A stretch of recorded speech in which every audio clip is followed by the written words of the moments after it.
Hello, in this short lecture I will talk about gravity.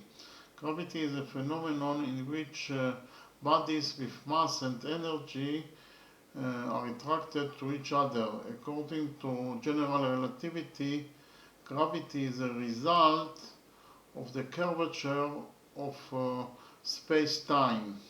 And actually bodies with mass and or energy distort space and time. And according to Newton, gravity is an attractive force between masses. And actually, the force of gravity is proportional to the product of the masses of the bodies divided by the square of the distance between them.